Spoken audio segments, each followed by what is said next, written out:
Hi, this is the Mad Greek, Dean Petkanas, here on the road. We have a special guest with us today, Dr. Ivan Eland, the Senior Fellow and Director of the Center on Peace and Liberty from Washington, D.C. Dr. Eland is the author of several books, Partitioning for Peace, An Exit Strategy for Iraq, Recarving Rushmore, Ranking the Presidents on Peace, Prosperity, and Liberty, The Empire Has No Clothes, U.S. Policy Exposed, and Putting Defense Back in the U.S. Defense Policy. Welcome, Dr. Eland. Thanks for coming on the program. Thanks for having me on. Let me ask you a question. Years ago, I kind of followed the movements of our military and transitioning of it. And if you're a historian on military and supremacy, go way back to the Persians, the Athenians, naval supremacy. Naval supremacy gave the British Empire what it had. Naval supremacy gave the U.S. Empire what it had. And you talk about empires and empires having no clothes. And then there was a military strategist by the name of Donald Rumsfeld. And Rumsfeld, I believe, whether you like him or not, centered in on creating air supremacy and more targeted campaigns in the event that we had to go to war. Why do these candidates seem to miss the effectiveness of this new age air campaign strategy that we have, where we've transitioned even from the Air Force into remotely operated drones? And they seem to have been very effective in ferreting out some of the extremists that are out there and terrorists that are hiding out in faraway places.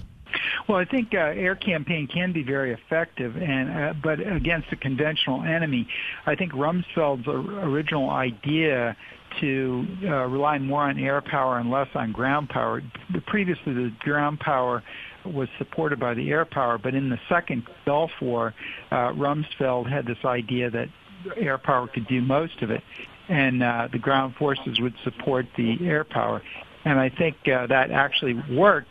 But the problem came when the second part of it, when you start fighting guerrillas and terrorists, air power doesn't work as well because you have to flush these people out on the ground. And I would say that ISIS is a hybrid guerrilla / terrorist / incipient state.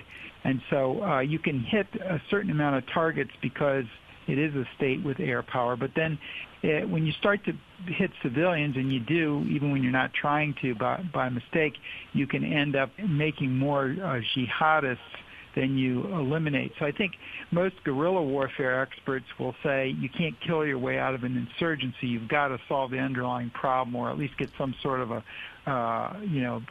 deal. In this case, I think probably partitioning Iraq and Syria would be the best way to get rid of ISIS. Let me segue a little bit in terms of ideology. I have a friend of mine. His name is Mike Shingleton. We call him Mike from the graveyard.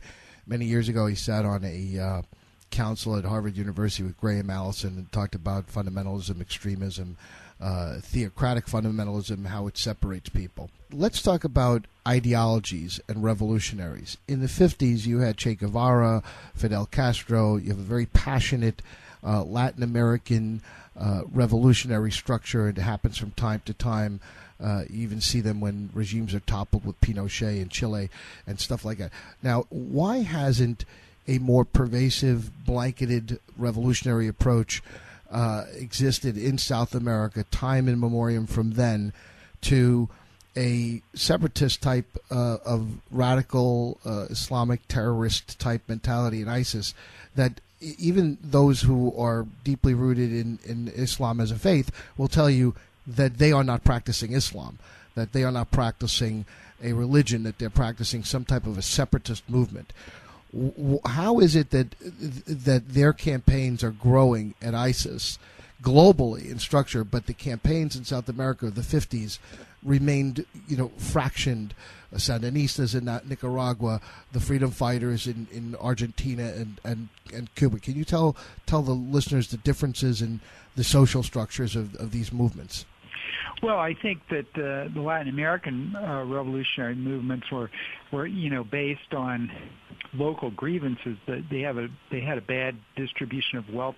A few families had all the land and all the power, and there wasn't much room for market movement or upwardly movement through the market, doing well in the market.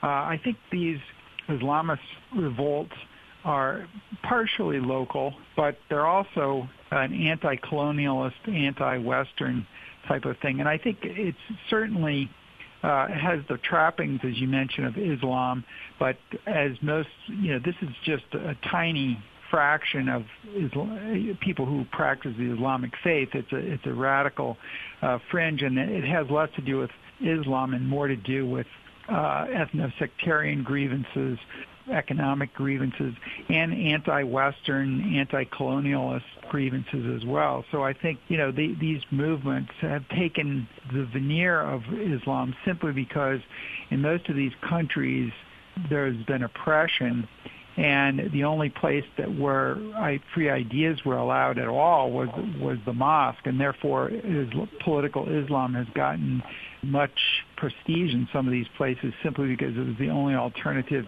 to the dictatorships, the secular dictatorships, which have ruined the countries with corruption and that sort of thing. And it's not really a pan-Islamic movement, I don't think. Most of these people, most of these groups that are taking the ISIS name are doing so for pragmatic reasons. Most of these are local grievances, too, at root, and occasionally they're anti-Western if the Western powers intervene in the area.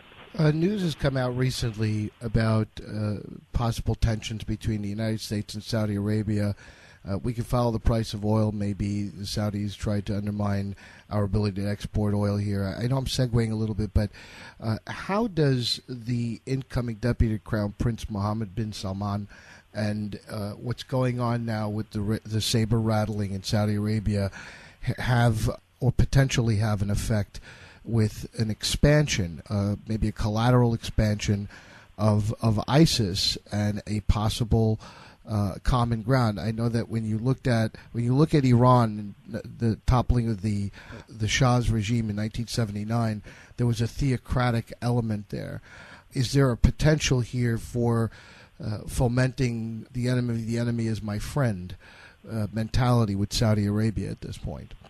Well, the Saudis are conducting this incursion into Yemen, and this has kind of not been their traditional foreign policy. This new leadership is more active and some would say more reckless because they're bombing civilians and that sort of thing, and that has led to the increase in al-Qaeda in the Arabian Peninsula, which is an al-Qaeda-affiliated group rather than ISIS, but it's still radical Islamists.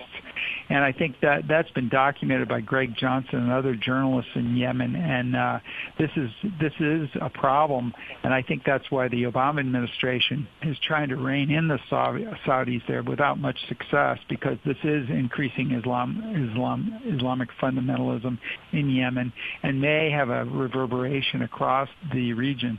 We're talking about some in-depth geopolitical issues that cut across theocratic regimes and how they can affect, obviously, global markets and economics. It's deep-rooted in subject matter. We could go straight back through what went on with Russia and Afghanis and the Mujahideen and Osama bin Laden and what have you in our policies with relation to that. The American people don't really want to digest it. Which of the candidates that are at the threshold right now of the U.S. presidency have the ability to manage or balance this fulcrum of issues that will and do affect us? Because obviously Donald Trump has generated a tremendous amount of following with sound bites, with the associating how we have to destroy ISIS, and it's certainly a subject matter that's on the minds of Americans because of terrorism.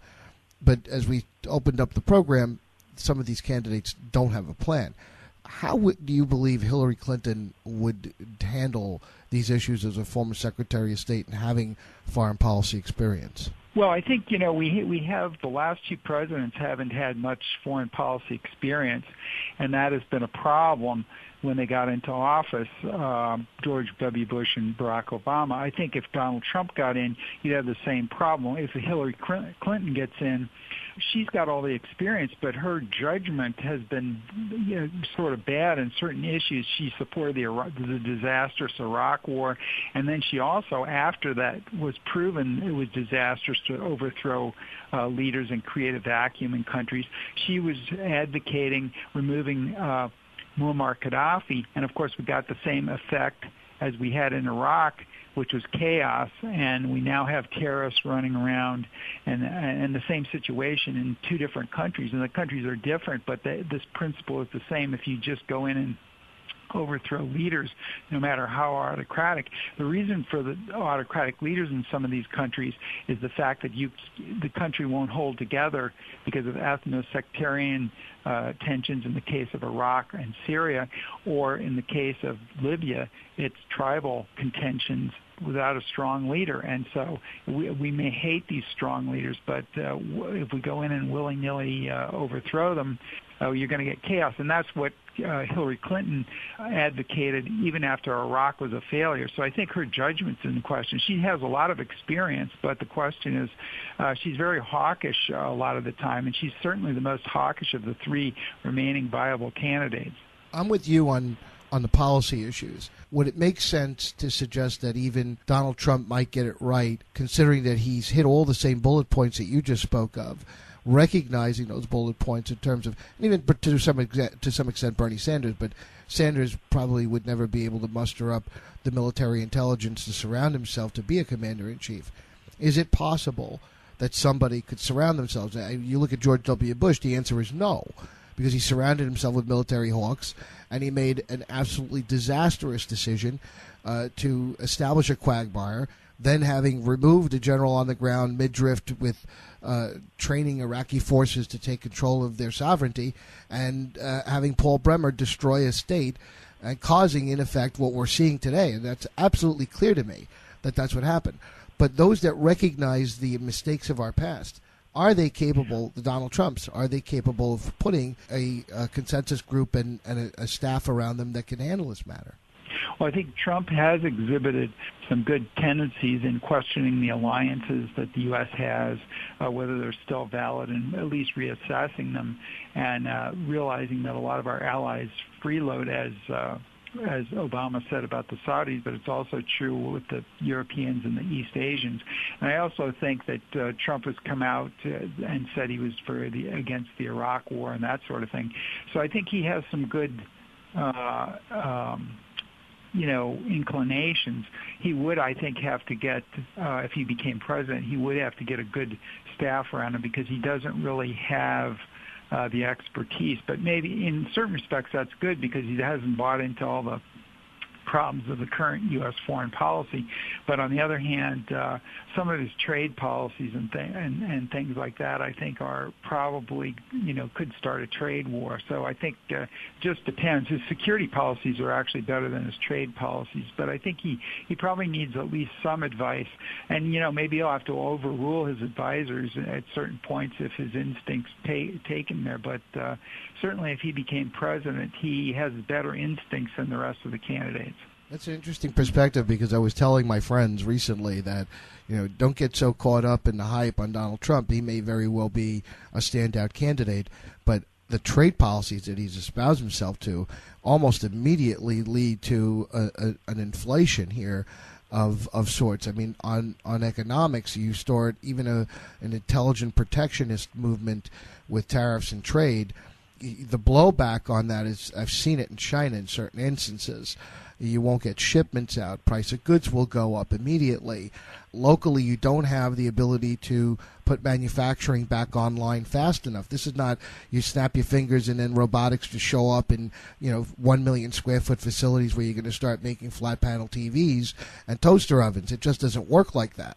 In order to bring these jobs back, there has to be some equilibrium and balance in average hourly wage rates across the world, and we've gone now 20 years adrift of that. So I caution people not to get so caught up on the idea that we're going to bring jobs back right away. That's just not going to happen. I see that there's a gap in competency there for certain. The best way, in my opinion, I don't know if you agree with me, but I follow Arthur Laffer straight through to the issue of revenue neutrality. If the government wants to stay in business, it needs to find a medium to which it can collect revenues in the most efficient means. I'm a fair tax guy. I look at it and say, hey, I'll spend all day long because I have this competency as a consumer to have an insatiable appetite. So if you go zero tax on income, zero tax on corporate income, you got a fair shot at collecting some taxes and running governments efficiently, and then you have the sovereignty to say, oh, okay, I'm not spending anymore, and the government can then get itself in line and its house in order. That to me sounds reasonable. But what's your opinion on tax policy for any of these candidates? Well, I think certainly consumption-based taxes are better than the income taxes and corporate income taxes that we have, which penalize people making money, and they also, to some extent, penalize investment and that sort of thing. So certainly it would be better to get our own house in order rather than to start a trade war with other countries as Trump wants to do. And I think the government bears a large responsibility for some of these jobs going overseas. Now, some of it's just natural that, the United States is a developed country. We do have higher wage rates, and we can't produce some of the low-tech items, but we want to produce high-tech items. And I think the way to do that is to grow the jobs, is to make our economy low tax and an economy that people want to invest in, foreign people want to invest in, and therefore, we can prosper. We don't really need these jobs to come back. We need to create new jobs that are in, more that require our educated workforce to work up to their capacity. So I think it's unnatural to keep building some of these things that we're bemoaning the fact that we lost this thing. The product life cycle goes overseas when products go from the high-tech stage to become more mundane products as time goes on. They can be produced with lower costs overseas, and so we need to be at the cutting edge. And I think that tax policy, the problem is no one candidate has the best proposal on each area of policy. So I think you have to choose which policies you want to emphasize and vote for that candidate. Well, there you have it, folks. Dr. Ivan Eland, Senior Fellow and Director of Center on Peace and Liberty. He'll be the write-in candidate at GOP convention in Cleveland.